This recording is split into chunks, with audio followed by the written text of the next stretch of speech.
En bol d'air, nous allons le prendre aujourd'hui du côté de Saint-Jacques-de-Compostelle. Depuis le XIe siècle, les pèlerins s'y retrouvent au printemps, après avoir parcouru des centaines de kilomètres parfois par monts et vaux.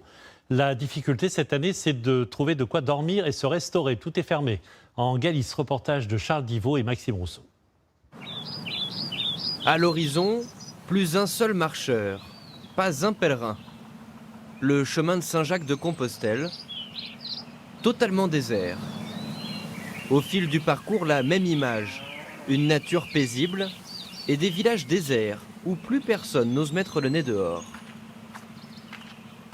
Ravière est l'un des rares à pouvoir encore arpenter le sentier de randonnée, le plus connu au monde. Là, je marque le chemin avec ces nids d'oiseaux. Comme ça me permet aussi de m'occuper des derniers habitants, les animaux. Mais là, c'est incroyable d'entendre ce silence, la nature. En attendant de pouvoir reprendre la route, certains pèlerins ont fait le choix de rester sur place. Dans cette auberge, la seule ouverte de tout le parcours. Une sorte d'arche de Noé qui accueille des Espagnols, Italiens, Hollandais ou encore Américains qui tous partagent le même objectif. J'étais en plein milieu d'une expérience incroyable. Quoi qu'il arrive, je veux terminer ce chemin. Une fierté pour le prêtre du village, propriétaire de l'auberge. D'autant plus que la saison s'annonce très compliquée. Dans toute l'auberge, nous avons 85 lits. Et ici, c'est le dortoir le plus grand. À cette époque de l'année, il devrait y avoir 40 à 45 pèlerins. Alors avec les pèlerins, ils profitent du confinement pour réaliser quelques travaux et mettre à profit cette situation inédite.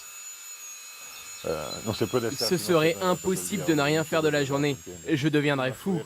Donc là, j'aide à réparer les portes, à couper du bois. De retour sur le chemin, nous croisons Bernardo, éleveur de vaches. Moi, en tant qu'agriculteur, je n'ai pas le droit de me confiner. La vie n'a pas trop changé. La seule chose qui m'embête, c'est de devoir faire la cuisine tous les jours, vu que les restaurants sont fermés. Pour la région aussi, le confinement n'est pas sans conséquences. Elle qui vit principalement du tourisme voit pour la première fois de son histoire la cathédrale de Saint-Jacques-de-Compostelle désespérément vide.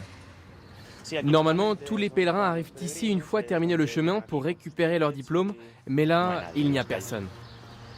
Une image que la ville compte vite oublier, avec l'espoir de retrouver ses premiers pèlerins dès le mois de septembre.